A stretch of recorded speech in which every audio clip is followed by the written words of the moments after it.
Hello and welcome to the latest episode of the You Look Happier podcast. So I am joined today by the lovely Victoria, who's not only Victoria, but she is also my auntie Victoria, and she is a very special person in my life. And I am so excited for you guys to hear who she is, her journey, and what it is that she does now in order to help other people. But rather than me explain it, I thought it's best to come from my Auntie Vic. So, Vic, how are you? How are you feeling? And tell us a little bit about yourself. Good morning or good afternoon, whenever it's being aired. Thank you. Thank you so much for asking me. I'm good, a little bit nervous, but I asked to be guided to say what it is that I'm meant to say today, and I trust in that. I am a Reiki Master teacher, so I teach people the amazing ability to be able to heal themselves and their family. I also am a practitioner. I live and work in Milton Keynes. I'm a mummy to a 10-year-old. Later in life, all of those things occurred, but in divine timing, I trust. I also guide and coach others. I'm a moonologer. So I work a lot with the moon and with energies. And I just am fascinated by all things spiritual. And just, I'm on a journey, I think, for self-love, self-development, self-acceptance, empowerment, to be all of who I fully came to be, and to journey in that aspect and to support other people, mainly women, with the same.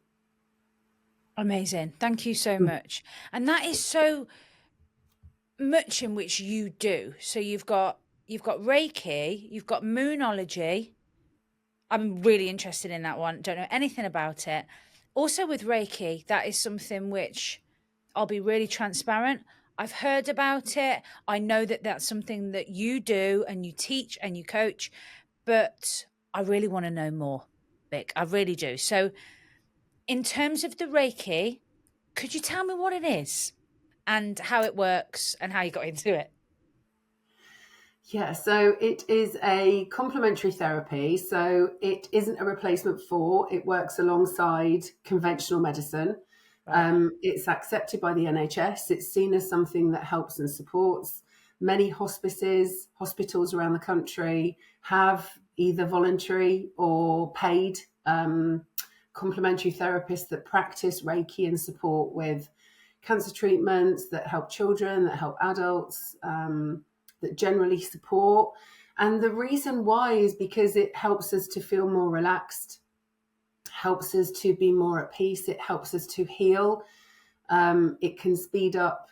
So many things is how it can help, but one of the things it can help with is helping us to feel relaxed, but also helping us to heal from things like chemotherapy, radiotherapy, other illnesses, etc., that we've gone through. So it kind of works alongside. But I've seen it in many different aspects, from helping a friend of mine, she gave birth to her twins. I gave her Reiki, the babies Reiki, as they were coming. I've had mummies lying on my bed behind me with babies on their chest, like a few weeks old, giving the mummy Reiki, but also giving the baby Reiki. I give Reiki to my dog, Robbie. And so when I see situations like that happen, and they're not, it can't be this sense of I'm making it happen myself. And even if that is the case, if it helps, then why does that matter? But my dog doesn't know that I'm giving him Reiki. He just knows that when I place my hands on him from the damage that he's got as being a street dog, he wants to sit with me because he gets soothing and he gets healing and he feels better. And so it's a complementary therapy. You're attuned to it through an existing Reiki Master teacher. And then it just helps. It's holistic. So it helps not only on a physical perspective, but also emotional. I see daily how emotions get stored in our body. And more that's the case. You just need to look at experts in the field, that talk about how we have an emotional reaction or trauma to something, and then we have a physical manifestation of something that happens in our body. You know, our digestion, our back, headaches, migraines, can't sleep. And you know, I see it all. I see it all the time. How we store emotion in our body. It helps with spiritual growth and evolution, along with mental well-being as well. So it's really hard to say. If someone asks you the question, "What is Reiki?" try to explain it in just a few words is really difficult, because it's energy. What's energy? We're all energy. We're all interconnected, and so it helps with so many different aspects. Yeah. And what I'm hearing here is you can't just say Reiki is this, because Reiki is so much, so many things. Yeah. You're sharing that it works. So that's one thing that I didn't know straight off the bat. A complementary therapy, so it goes alongside Yes. other support or treatment Yeah. that people are receiving. It's Yes. recognised by the NHS, which is amazing. Yeah. And it can not only help your sharing with physical symptoms, but also emotional as well. Yeah. So Mental and spiritual. Yeah. amazing. Okay, mental and spiritual, amazing. How did you find yourself on the journey towards Reiki? Did you have it yourself, or? Do you know, it's an interesting one, that, because I think since, I've always been spiritual. I remember buying my first pack of angel cards in the 90s. I've gone on a bit of a journey of highs and lows in my life. And I think for me, it was at the point where I was in a really good career at work, earning really good money, traveling a lot. I was kind of newly coming into a relationship, wanting to explore that, wanting to become a mummy, feeling this need to find my purpose, but also struggling with the fact that, why can't I just be grateful for what I have in the job that I have? In that, I traveled the world, really. I earned a lot. I did amazing things in my job, but there was just this niggle of not feeling fulfilled. So I was on that journey of kind of newly discovering myself, looking for my purpose in a relationship, newly into recovery, if you like, from addiction, and also desperately wanting to become a mummy. So there were lots of things going on if I stop now and think about it. And so that journey of becoming a mummy, starting at the age that I did, it took us a while to get pregnant. I then did, and had 3 consecutive miscarriages, then fell pregnant with the daughter that I now have, who's 10 years old. I was desperate for her to stay, to be here, to be her mummy. And I suppose what happened is I really went into the depths of trusting in the universe. Okay. Having gone through real anger, of being really angry at the universe because of these babies not staying that I wanted them to stay. And so there was almost this place of surrender that I went to, actually, because what other thing could I do? I wasn't in control of anything else. So I just said, okay, I just trust and relinquished control, really, was what I did. And so along that journey of knowing I wasn't on the path that I was meant to be on, because I could feel it, desperate to find that, desperate to keep this child, now falling into a place of surrender, just things started to happen. So I remember being away with my now husband, and an email coming into my inbox about something, and I thought, oh my gosh, I really feel I need to do that. And it was a 4-day course in London, learning about angels, learning about working with cards, learning about intuition, spirituality. And I went on that, and I was 9 weeks pregnant with my daughter at the time. And I met someone on that course that told me I needed to trust the journey, that this baby was going to bring me the answers. The baby was coming, the baby was going to stay, and that I needed to trust the journey that this baby would bring me on. And it just evolved, I think. And so I started hearing about Reiki. I went for a reading with somebody. They told me I should be doing this. I should be considering doing this. And I don't know, I'd heard about Reiki before. I wasn't really sure what it was. It felt like something right to explore. And I went on the course, and I had this most profound experience with it. It was incredible, really. And just this connection to it, I can't even explain it, really. Just my intuition, my spirituality, just this innate knowing about how I could help and support people that were coming. Yeah. And it just grew and evolved from there, from 2015. And so that's been my path for nearly a decade now. And it just continues to grow and evolve, Ellie. And I just have to trust that. Yeah. Don't know if that Thank you so much. Thank you so much for sharing that with me. And again, there was things in there that I didn't know. So I'm really grateful to you for that. So when you said that you went for a reading, you went on the 4-day course, but that wasn't anything to do with Reiki. That was like angels, spirituality. Yeah. And just out of interest, mainly because I'm interested, what was that course then?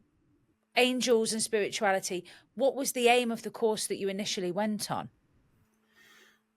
So it was with actually a lady that's not in the field anymore, but it was with someone called Doreen Virtue, who was like a real angel lady with Hay House, and Radley Valentine. And actually the Yasmin Boland was also part of that course, who is the moonologer that I then went on years later during COVID, actually, to do a course to learn more about the moon and archangels. But the course was to learn about becoming an angel reader, to learn how to read the angel cards, and also to be an angel therapist, to be an angel intuitive, so to work more with angels. And so that was kind of where I started initially, but it's kind of grown and evolved now, in that it's not just angels, but it's gods and goddesses and the moon, and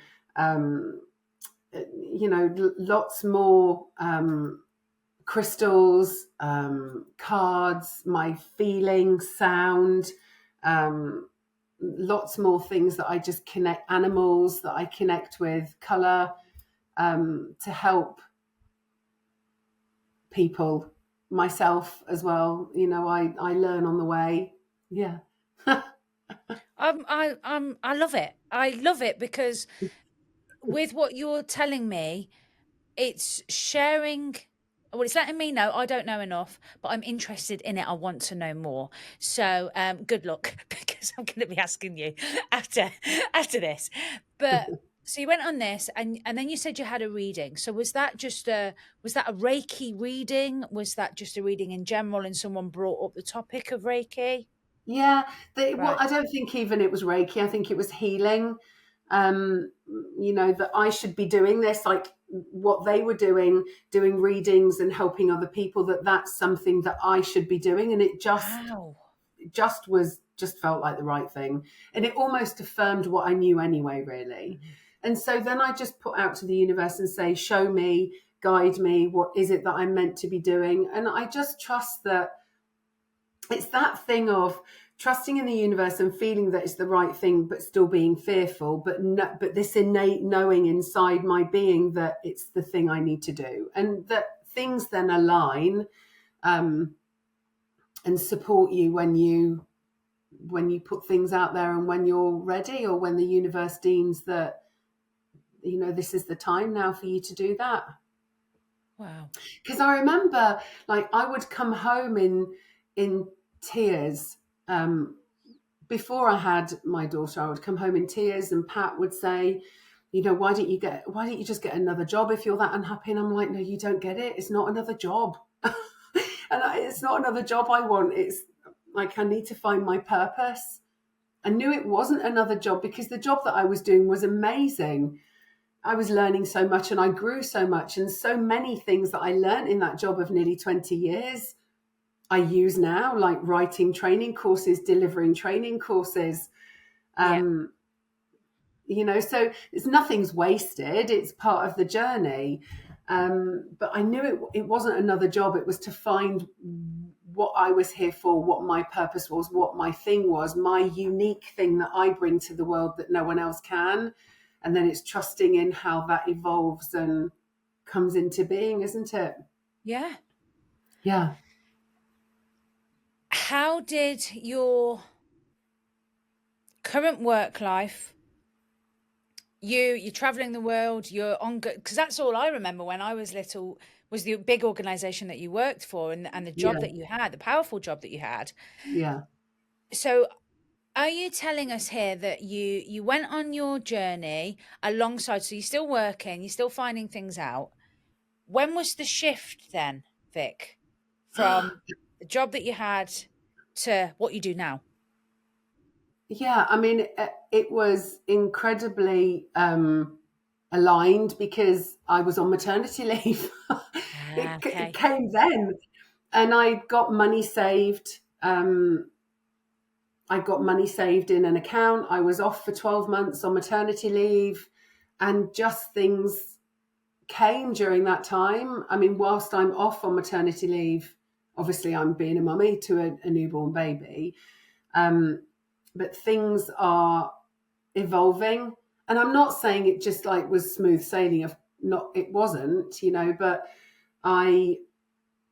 the thing came, and I said to Pat, well, what do you think? And it's almost as if it was in a place where the universe supported us both, because there's fear around money, fear around Yeah, of making course. Yeah. decisions. Of course, what will that mean?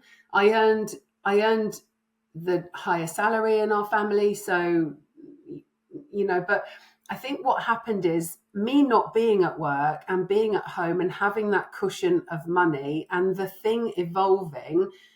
Pat and I were able to discuss that, and we were able to think about, okay, well, what would that look like if I started my own business and didn't go back to work? Yeah. What money would we need? How can we cut back? What do I need to earn? And then just things started to come, like the name of my business, and I bought the website, and I bought the name of it. And so I just took little steps. And the one thing that my very wise husband has always said, you have to fill out the form. It's like you can wish and whatever, but you have to fill out the form. So you have I to love put one that. foot in front of the other. Yeah, and show up for it. And so in the background, what I did was, I did work. I worked, like I would set intentions, and I did the things that I thought I could do, and we had discussions about it. And he said, okay, let's give it this time period. And I'm really fortunate to have the most amazing support. My mum, Granny Mag, she's my biggest advocate and support and help. And so she would look after Isabella, and she would help with various different things. And so Pat would as well. And so there wasn't really a question. It was when I got to the end of maternity leave, it's like, oh my God, I'm going to resign now then. Yeah. And this is what life's going to look like now then. And so I bought the things that I needed for my room. We set up a room downstairs. This was before we did all the renovations in our house. Now I'm in this beautiful room that I'm in. I can see it. Yeah. Amazing. Yeah. And I know more will come. Yeah. So that was the transition. And I know it's not always that easy for people. Some people need to do it alongside. But I was already in this transition of not being at work and being on maternity leave, and it just was the timing really that was perfect for us. I think timing, from how you're explaining this, has been quite prevalent in a lot of these things so far. Like even that 4-day course that you went on, something powerful which you shared is you didn't have any control over the situation so far when it came to obviously being pregnant and keeping the baby, being able to for the baby Yeah, to stay. That must have been yeah, so traumatic for you. yeah, The element of surrender, which is what you said, so being able yeah, to go, well, I have no control over this, there's nothing that I can do, why don't I just let the universe sort of really commit to the universe, essentially, is what it sounds like you thought of doing and you did. So yeah. that timing is interesting. Then it's like, okay, you have your baby. Your baby's on the way now. You're getting ready to go on to maternity leave. Our favourite girl then arrives, and you're on Yeah, maternity leave. Timing, timing, timing, timing. There's that phrase, isn't there? Trust in the universe. You did that, and yeah. it didn't let you down, did it?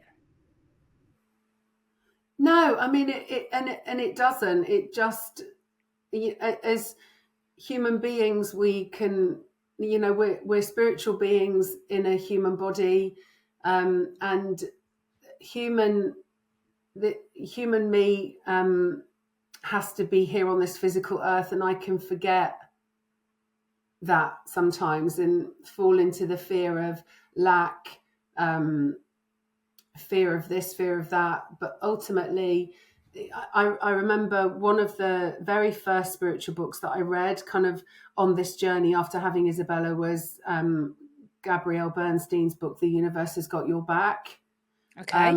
who's also gone on a similar journey of recovery.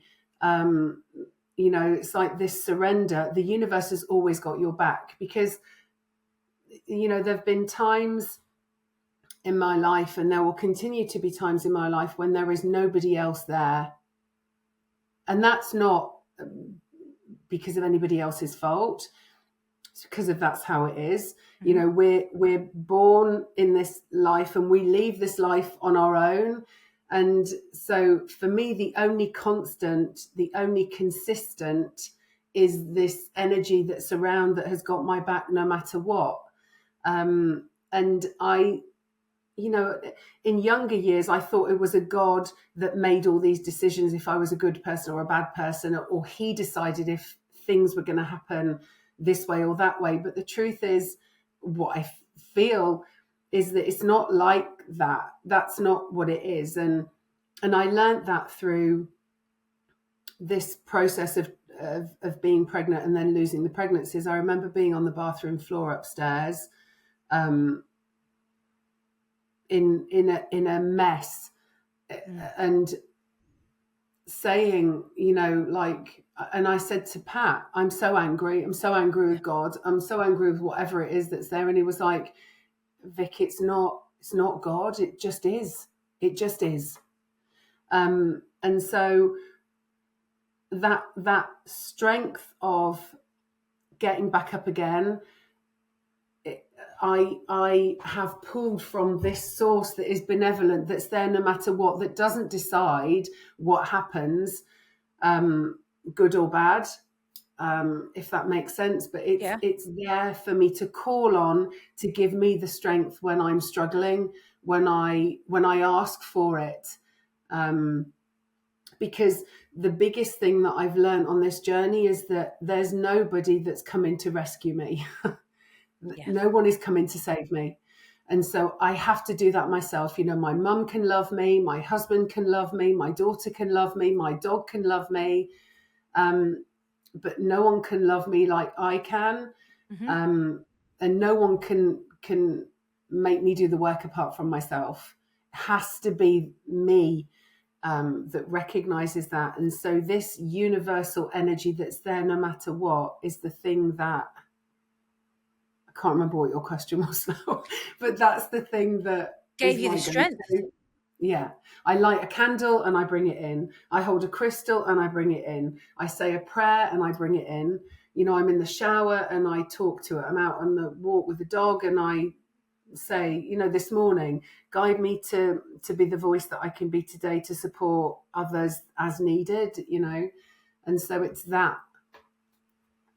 Yeah. Unbelievable. Wow. Thank you. So you just on a tangent here, and I told you this would happen with questions. We'll go off on one. But when you say the prayer, are you praying, are you saying the prayer out loud just to the universe in general? You mentioned a God. Who is it that you're praying to? I don't know. Just the benevolent source of energy that's there. Wow. Like higher And power or? yeah, a higher power, the source of energy, goddess, and I know that there are certain aspects, certainly in Reiki, but also generally when I work in healing, like I might call on specific energies, like this one here. She sits on my table, Kuan Yin. She's a goddess. She is like an ascended master. She helps us to have more self-love and more self-compassion. So there are certain deities and gods in religion that I would pull on. I'm not religious. Yeah. Like even like Ganesh, say for example, the Hindu god, the elephant god that helps Yeah. to remove fear, helps to remove obstacles in the way so that we can move in our path of abundance and be all of who we're meant to be. So there might be specific aspects of gods or goddesses or ascended masters, but generally it's just whatever, whether it's the energy of an owl or a tree or that powerful energy that is just surrounding us that I just connect into, because we're all connected, aren't we? Yeah. And I think, I watched something last week, and there's so much stuff going on in the world, isn't there? In America and in the world.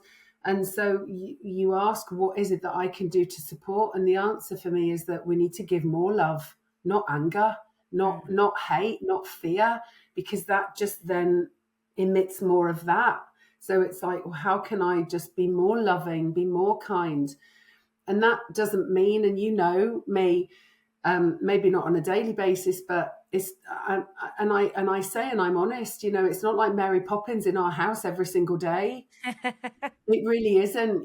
There's shouting sometimes, there's frustration. I have to apologize. I apologized to Isabella yesterday because I got frustrated with her. I was intolerant with her. But that's the point, is that I can recognize that and say, I'm sorry. I'm sorry that I was impatient with you. I'm sorry that I reacted like I did. And she does it all the time, apologizes. Pat apologizes to me. I have to apologize to him. I needed to apologize to someone last night about something. I'm not perfect, but I recognize how my behavior has a direct impact on others, and I have to take responsibility for that. Otherwise, I can't live with it today. Yeah. Yeah. That is one of the strongest mindsets, I think, to be able to have. You are human. So I love that you've said that. It's not Mary Poppins every day in our house. I'm not perfect. Yeah. And I'm not. Even with the work that I do, people think that because I'm a counselor, I've got all the answers and my life is straight, oh yeah, that's great. I make mistakes. I have to say sorry. The important Yeah. part is the last bit, that you're able to take accountability and go, I'm sorry for how I feel that I treated you. I could have done that better. And then Yeah. and that's about growth. And I will agree that you and your family, I've seen it. And Isabella is so in tune with her emotions and her feelings. And that's a real credit to you and Pat, because, Thank you. well, I can't sing more highly of her.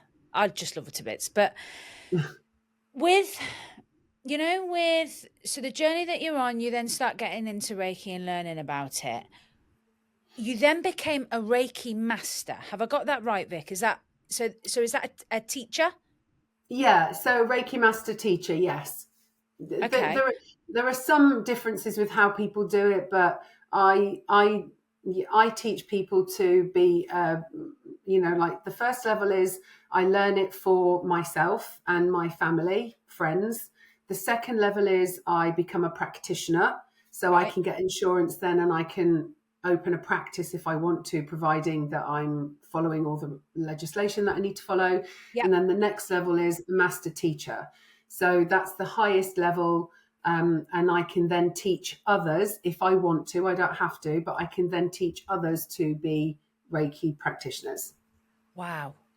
So Yeah, alongside that, do you still have like one-to-one clients that yeah, you support through Reiki? So you do both. You don't just yeah.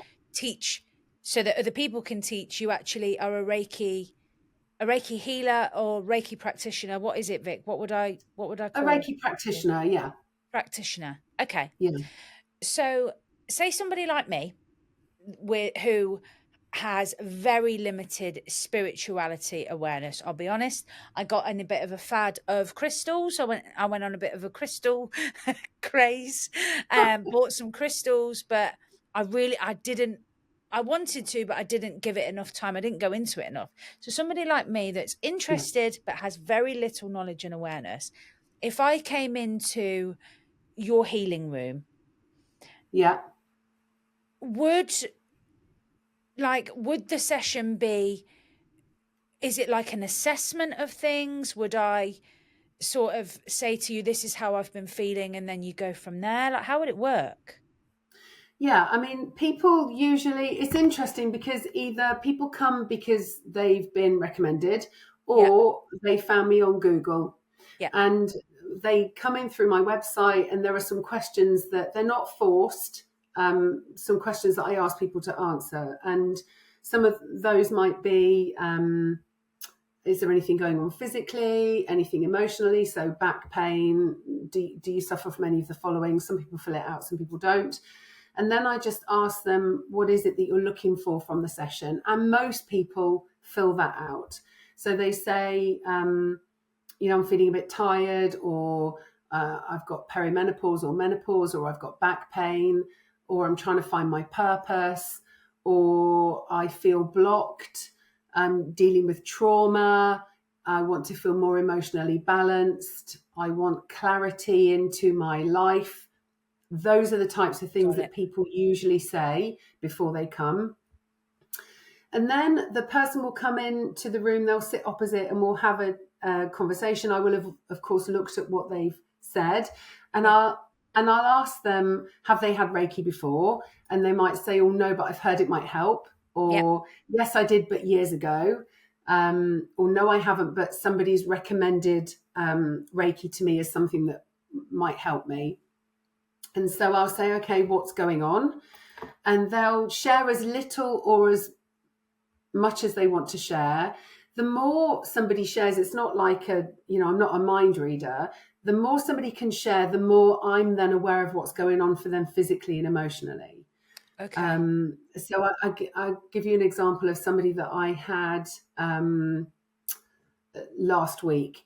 They are dealing with trauma. They are a parent. They've got physical stuff that's going on in their body. So they've got problems with their digestion, problems with headache, neck problems. They are in a relationship that they don't necessarily want to be in. So they want to find the person that they want to be in a relationship with. And so for me, very often I can, from what they're saying physically is going on in their body, I see that that's where emotion's stored. So problems with their digestion means they're struggling to deal with their life, to digest it. They're feeling out of control. There's fear that's going on for them. So, sometimes people come and they're usually at a point where they want something to change, otherwise they wouldn't be sitting in the chair. yeah, But also some people are not always connected so spiritually that that's something that it's not that they're unhappy to talk about it, but sometimes there just isn't an awareness. So yeah, I might use things like incense, crystals, oils in my diffuser if I'm guided to. Sometimes I get a very strong, don't use that. And that's just, I just trust my intuition because I've done it for a few years now. It's not often, but I sometimes will get a real sense of, no, don't use crystals with this person, or no, don't use cards with this person.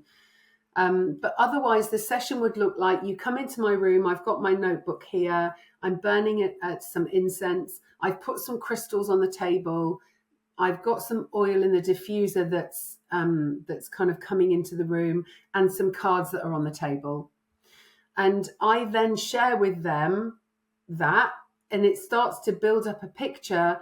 And it's unusual for people to say, no, that doesn't resonate. Very often they'll say, oh my gosh, like the crystal that I've put down, maybe the crystal helps them to use their voice more. I say that crystal there is a crystal that helps us to feel as though we can say what we want to say. We can feel as though we want to be heard, or a crystal that heals their heart, or a crystal that deals with clarity, for example. Mm-hmm. And so I'll talk to them about what's going on emotionally, what's going on for them physically. And the healing session is always done for their highest good. But if I feel it's appropriate to ask them, I might also ask them, are there any intentions they would like to set for the session? And it might be that they want more clarity, or they want more self-love, or help with, I don't know, feeling calmer or feeling more at peace. And then I'll do the session. I place my hands where I feel guided to place them, never anywhere inappropriate, always ask permission if it's okay to place my hands on. I let them know what they might experience, and that might be heat, cool, sensations in their body, color, images. And then we debrief the session after. They share with me how that felt. I share with them what I got from the session. They can ask any questions, and then they can book again, or they can go away and process that information, and then we can reconnect after. Yeah. Thank you so much for that insight, because I had no idea. So you're sharing, sometimes they may book again. So do you have sort of like regular clients that may come every, like how often, every week, or whenever they feel is needed? I have some regular clients that come every 4 weeks, every 6 weeks. Some Right. come every few months. I have some people, like one lady that I saw yesterday. She's been coming to me since 2019. And the last time she came was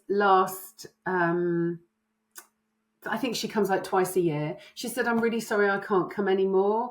I'm just a student at the moment, but I wanted to just, and her words were that you have been instrumental in my journey. And this lady's journey is unrecognizable from when she first came in 2019. And I said to her, you don't need to apologize. You come as you're meant to come. Mm-hmm. That's it. There's no need to come more often. If you were meant to come more often, you would. And how you come is perfect, and that's how it is for you. So that's how it is, really. I would never, if people ask me, well, when should I come? I might say, I'd suggest you come maybe in a month's time, or maybe you want to leave it for a few months and see how you feel. I leave it in a like that, really. I'll give them my opinion if they ask for it, but otherwise I think it's really important that we listen and we trust ourselves as to what we need and when we're meant to come back, if indeed they come back. And I say to some of them, it's okay if I never see you again. It's okay. The session is served as it's meant to serve, and I'm here if you need any help or support. Wow. I can relate to that a little bit when it comes to the counselling that I do and the sort of coaching with my clients. The purpose of somebody coming to professionals like you and I is to feel better, to feel happier, to feel as though they are healing. And if it's working, especially from my perspective, if I have a client, I don't want them to be in therapy forever. I want them to be able to recognize where the pain is, gain the tools to be able to either action what they need to do or sort of heal from what has hurt them. But it is good if they feel that they don't need to see me as much. And I love the direction that you take. You know, if you don't see them, that's absolutely fine. They will know when they feel guided to come for another session with you. Yeah. So that That's was it. I mean, I had somebody come a couple of weeks ago. I'd seen them kind of in the first quarter of the year. They have physical pain in their body. And, you know, as human beings, we can, there's a reason why, if there's an emergency on an aircraft, that we're told to put our own gas mask on, our own gas mask, not a mask, but our own mask before we yeah, help anyone else. Because if we don't, how can we be there for others? But as human beings, we can have a tendency to, especially females, to give to others before we give to ourselves. yeah, To give to our children, to give to our partners, to give to our jobs, to give to our families, to give to everything else apart from us. And I think we are getting better at knowing it's really important for our own self-care, because otherwise, you know, we then start to deplete and not be well for others. And this person saw that they have physical pain in their body because of ailments and issues and various things. And when they came for Reiki, it's almost like their life had completely changed. Pain had gone. They were feeling so much better. And then they fall back into life and they're like, oh my God, my pain's back again. Oh, that's because I'm not looking after myself. And so months later, they've come back to see me. And then they've now booked in a month's time, because okay, that physical maintenance for their body they see is really needed and necessary for them. And because Reiki is on so many different aspects, not just physical, but it's emotional, mental, and spiritual, that physical side sometimes we need to listen to. And for me, there's always this background thing running of my physical is because of my emotional or my mental or trauma that I still need to process. But I also think it's important to listen to our own selves, but also nurture our own selves as well. Like you say, you know, this maintenance program kind of thing. yeah. That brings me on to something which I want to hear your take on it as well. You know, I'll be as black and white as I possibly can, helping people. So the job that you do, the passion and the lifestyle that you now lead is you found your own journey to be able to heal, find happiness, find a real direction and purpose for yourself. Mm. You now help other people. How do you ensure that you're not sort of taking from your own cup to fill from somebody else's? How do you make sure you're looking after you whilst making sure that everybody else is okay as well, Vic? So it's a balancing act, really, but it's essential for me today to do that. And that can be doing a jigsaw in the evening, Okay. actually. There are many things that, you know, I don't have to necessarily spend loads of money or do difficult things. You know, I suppose been on this journey since 2010, and it can be prayer, it can be journaling, it can be connecting with the moon and writing and releasing the things that I'm need to go that aren't serving me. Yesterday, I could feel in the car, having dropped my daughter off at school, some anxiety, fear that was creeping, because I felt it in my body. So I'm more attuned to that and feeling. And I literally just had a conversation in the car and said, okay, what is it? What is it that's going on?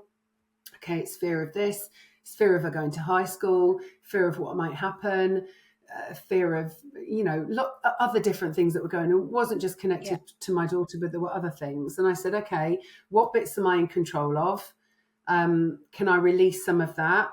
Can I fill my body with light and with energy? And can I think about some things that I'm grateful for? what good things have I got in my life?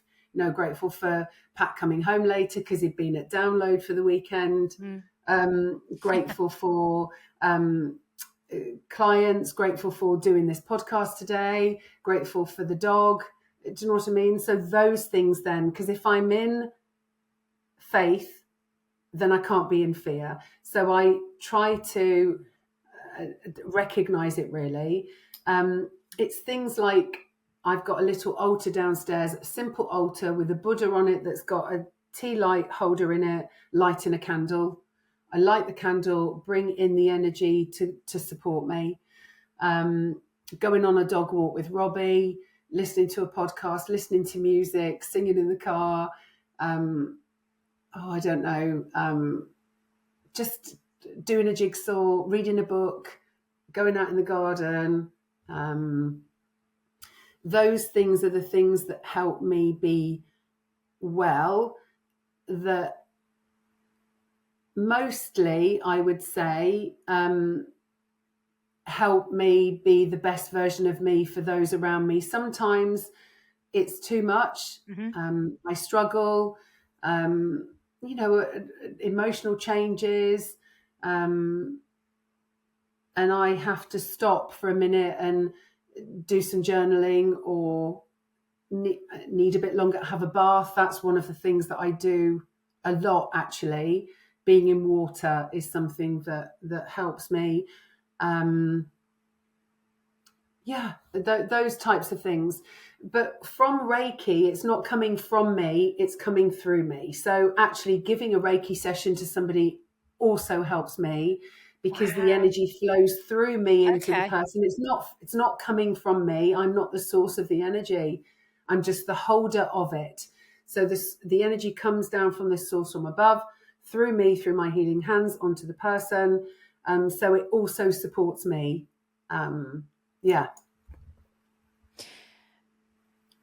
With the tools, because they are tools of self-care that you've mentioned here, I think that can be so relatable for a lot of people, like for me. So a jigsaw, even when you were saying that, Vic, I was thinking, I've not tried a jigsaw before. Like the music, the dog walking, I can relate to those kind of things. But I think it's when we're not feeling ourselves, or when things are a little bit too much, because as we mentioned earlier, we are human beings. We're not perfect. Things do affect us.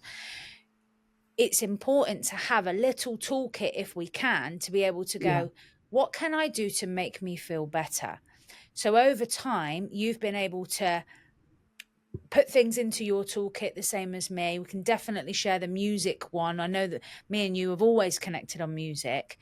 And I love that you've shared that with me today, because I think that will really help people that are listening that may be feeling a little bit stuck, a little bit lost, to recognize if we go at 1,000 miles an hour all of the time, we're not going to be any good for anybody. We have to look after ourselves. And that's a message that I think you and I both share with the work that we do. But I love what you're saying. Even with the Reiki that you do, it helps you because it passes through you. I never knew that. Yeah. I mean, it's essential for me to do all those things, Ellie, because if I don't, then I'm not well. Like, I'm not spiritually well. But, you know, caveat, I'm not spiritually perfect either. I have this thing of, you know, it's like progress, not perfection. It's about continuing the journey, not about being perfect.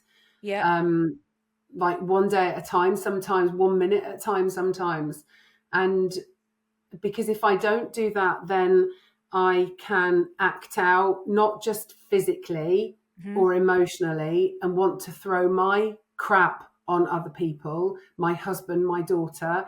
And I'm almost saying, you sort out, like a child stamping my feet, you sort out my stuff, you sort out my stuff.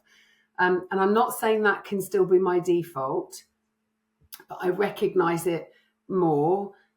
Or it can be acting out in eating, it can be acting out in, basically, what I have to be mindful of today is my default can be, I want to change how I feel. and what's the quickest way that I can do that? Yeah. And so I need to do all of these things that help me be more in a balanced emotional state, so that I'm not in this vulnerable place of I need to act out by using something Mm-hmm. or doing something to change how I feel, that actually I can sit more with this emotional state, feel it more, and then look at, okay, what is it that I need to do to help me feel more balanced? And that can be giving myself Reiki, it can be talking to myself, it can be doing a jigsaw, doing something simple today, that even just getting a journal and writing. I've got pages and pages of journals where I've just written, I'm not really sure what's going on, but I'm feeling a bit funky today, or I'm feeling angry today. What is it that's going on? And I can map that out and write that out. And the biggest thing that makes me take accountability for that today is being a role model for my daughter. That's the biggest thing that makes me consistently show up, because I want her to see how it's really important to be the best version of me that I can be, but also I don't need to be perfect. Yeah. And giving her the tools and showing her how to deal with life.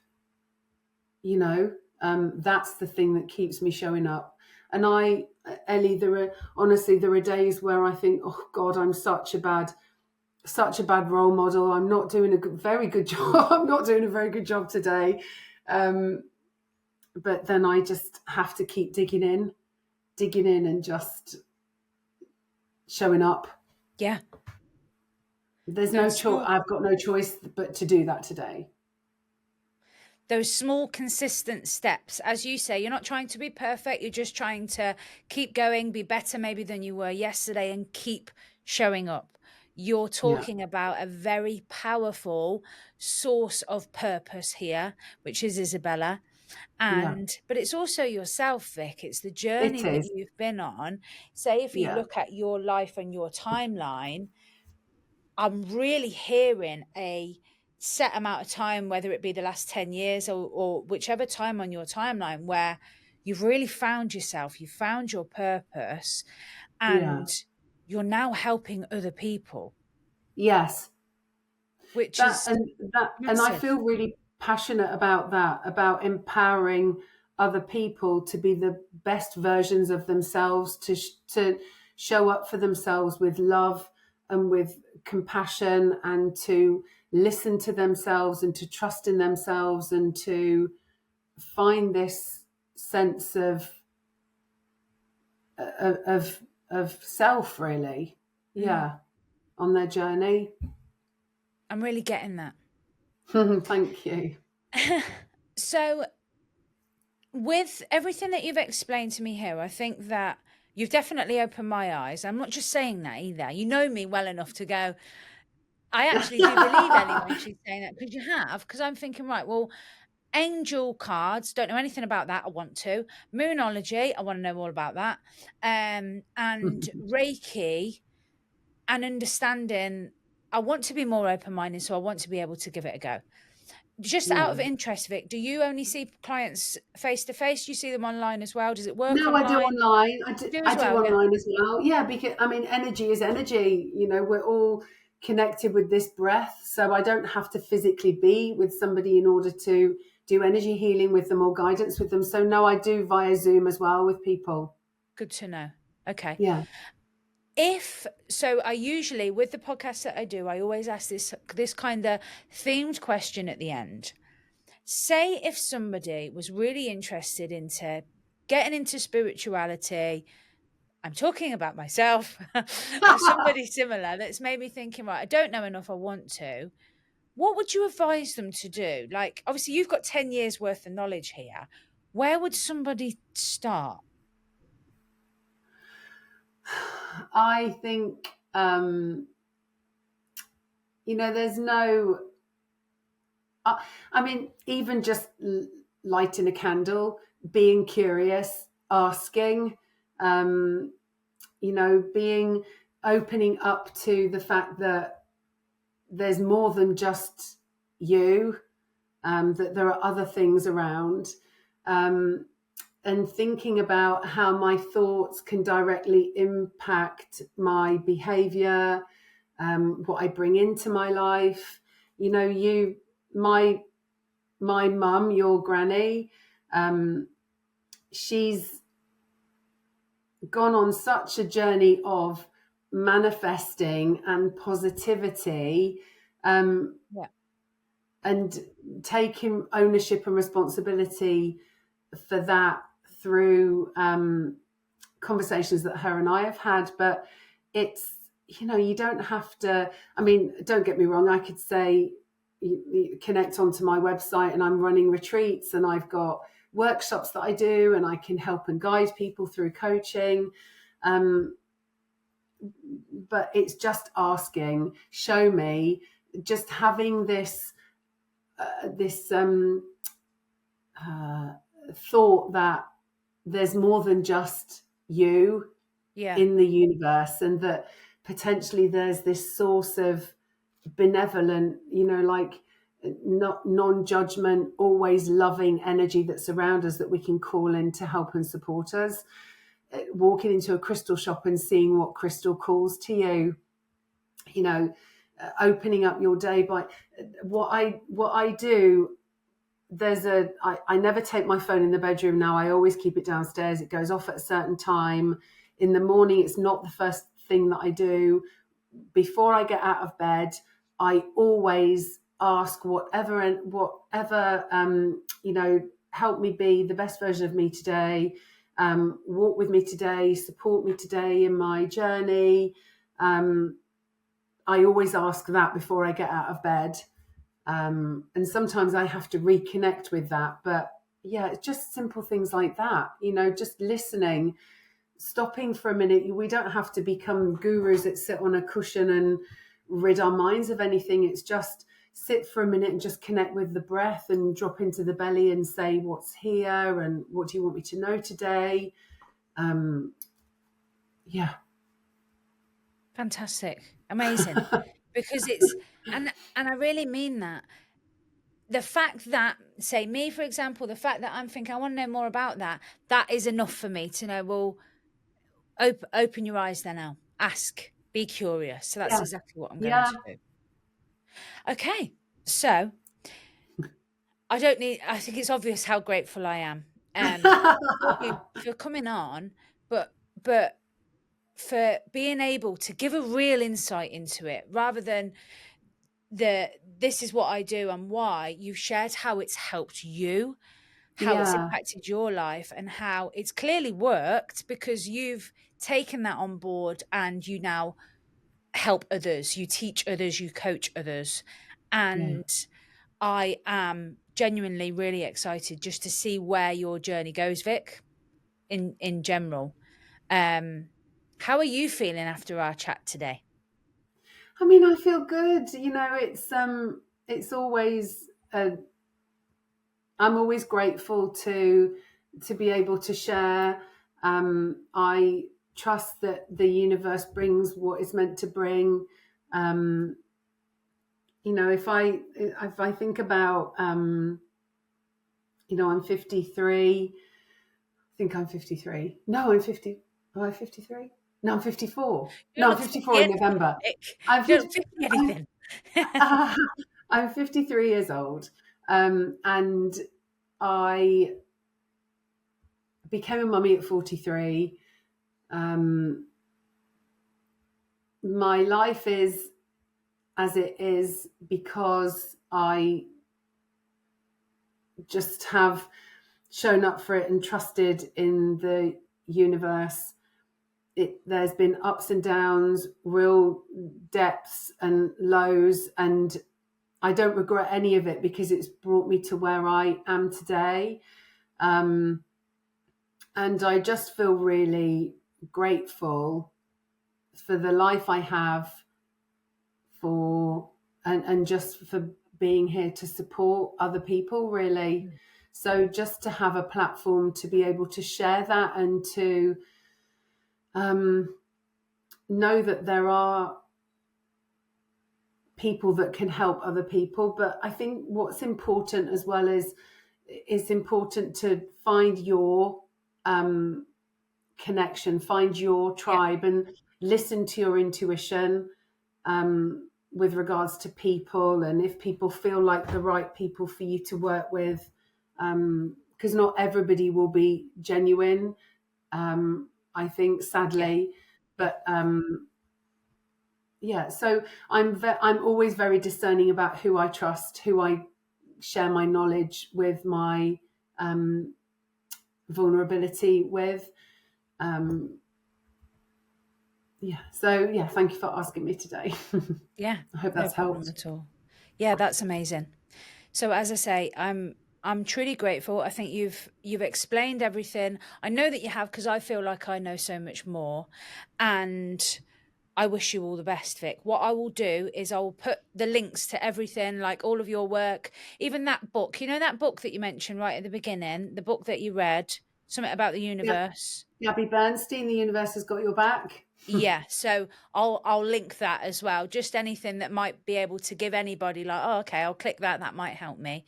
And yeah, I look forward to speaking to you again soon. Thank you so much. Thank you, my love.